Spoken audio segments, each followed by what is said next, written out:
उस दौरान राकेश पास ही खड़ा था और दोनों जानवरों के बीच की पूरी बातें सुन लेता है। सहारनपुर नाम के गांव में राकेश नाम का व्यक्ति रहता था, जिसके पास दो जानवर थे, बैल और गधा। आश्चर्य की बात ये थी कि राकेश जो भी बात कहता वो उन जानवरों को समझ आती थी, और जो भी बात जानवर कहते वो बात उसको समझ में आती थी। इस वजह से राकेश के जानवर हमेशा तंदुरुस्त रहते थे।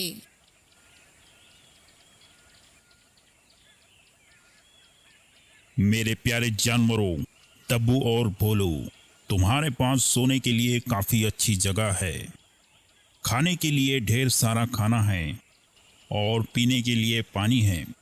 इसलिए तुम्हें अपना अपना काम ईमानदारी से और अच्छे से करना चाहिए।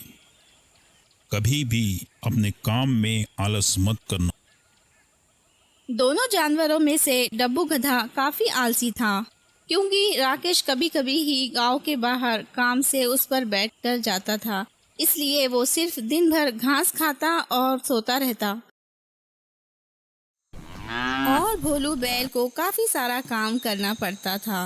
वो सुबह से लेकर शाम तक खेतों में काम करता रहता।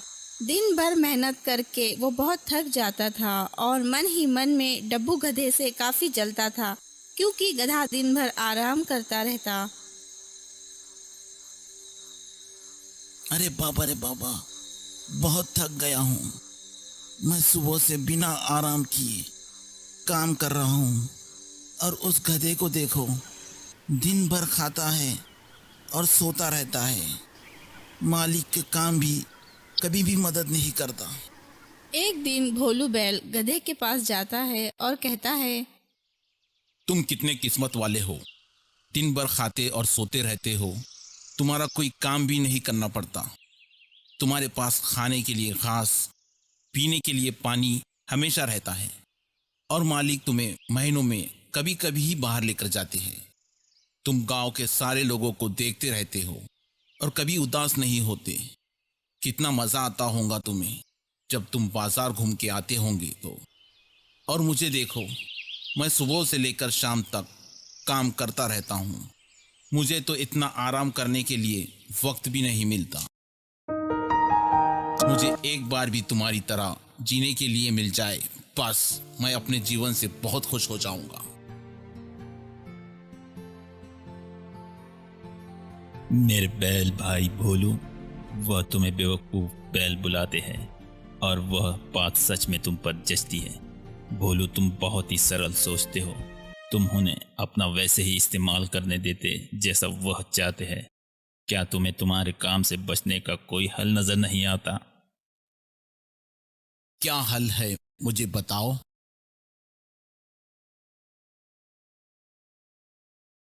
काफ़ी आसान है, मेरी बात ध्यान से सुनो।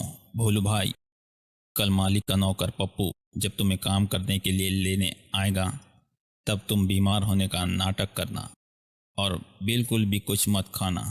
वह तुम्हें उठाने की कितनी भी कोशिश करे, तुम उठना मत। उसके बाद वह दिन भर के लिए तुम्हें काम पर नहीं ले जाएंगे, और फिर उस दिन खुशी खुशी से आराम करना। ठीक है? मैं जैसा कह रहा हूँ वैसा ही करना। मुझे नहीं लगता तुम्हारा ये विचार कुछ काम करेगा। अगर मैंने ऐसा किया तो निश्चित रूप से मालिक को पता चल जाएगा और वो मुझ पर बहुत गुस्सा हो जाएंगे। अरे भोलू, तुम बेवकूफ़ के बेवकूफ़ ही रहोगे। सवाल यह है कि तुम हमेशा रोते ही रहोगे और मेहनत ही करते रहोगे ताकि वे लोग खुशी खुशी रह सकें। वह तुम्हें रस्सी से बांध देते हैं, कोड़े से मारते हैं, वह तुमसे बहुत मेहनत करवाते हैं। लानत है तुम पर भोलू। लेकिन सही बात तो यह है, अगर तुम ऐसे ही काम करना चाहते हो, तुम वैसा मत करना जैसा मैंने कहा है।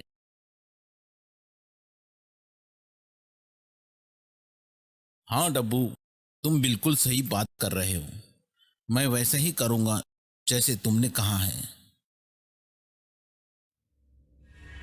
उस दौरान राकेश पास ही खड़ा था और दोनों जानवरों के बीच की पूरी बातें सुन लेता है।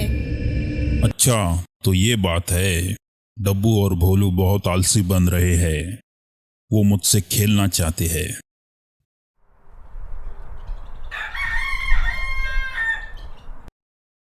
अगली सुबह बैल बीमार होने का नाटक करता है।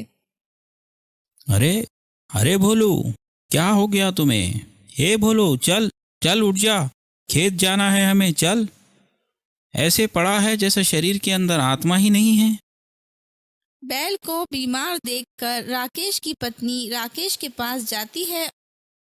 हमारा बैल ना तो चल रहा है और ना कुछ खा रहा है। पप्पू ने उसे कोड़े भी मारे और वो बाड़े में ही पड़ा है, उठ नहीं रहा। अच्छा, तो ऐसी बात है। ठीक है, तुम उसे आज पीने के लिए पानी और खाने के लिए घास मत देना।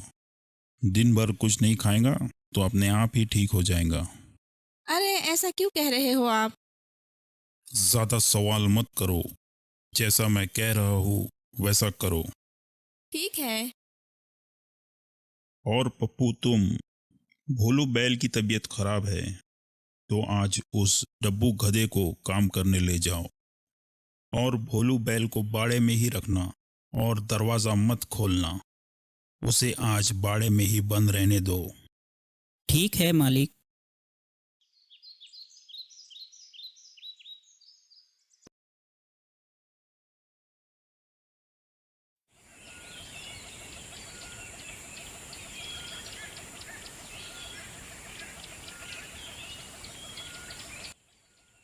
बैल की जगह गधे से काम लिया जाता है।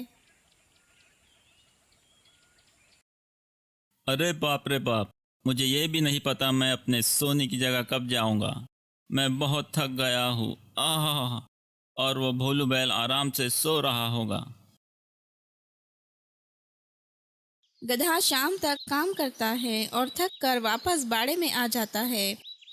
काम करके उसका पूरा शरीर दर्द करने लगता है। वह जाकर बैल से शिकायत करता है। आह, मैं तुम्हें अब कभी सलाह नहीं दूंगा। मैंने तुम्हारी मदद की और मुझे उसके बदले ये सज़ा मिली। तुम्हारी सलाह भी कुछ अच्छी नहीं थी। मुझे यहाँ आराम करने तो मिला, लेकिन मैं भूख से मर रहा हूँ। खाने के लिए यहाँ घास नहीं, पीने के लिए पानी नहीं। ये तो बहुत ज्यादा कठिन सजा हो गई।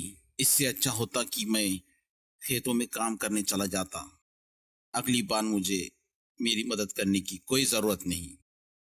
तुम्हारी सलाह के चक्कर में मेरा दम निकलना बाकी है बस। तुम चाहोगे भी तो मदद नहीं करूँगा।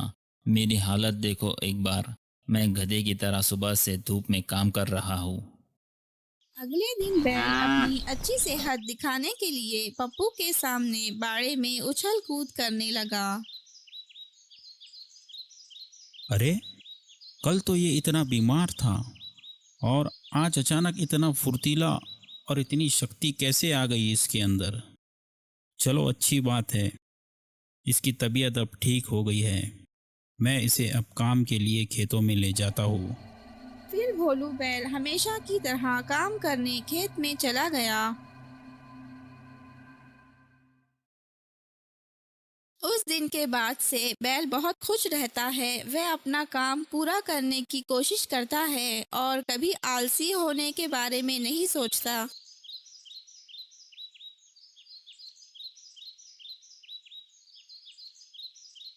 अब तुम्हारी बारी है आलसी गधे, जल्दी जल्दी चलो।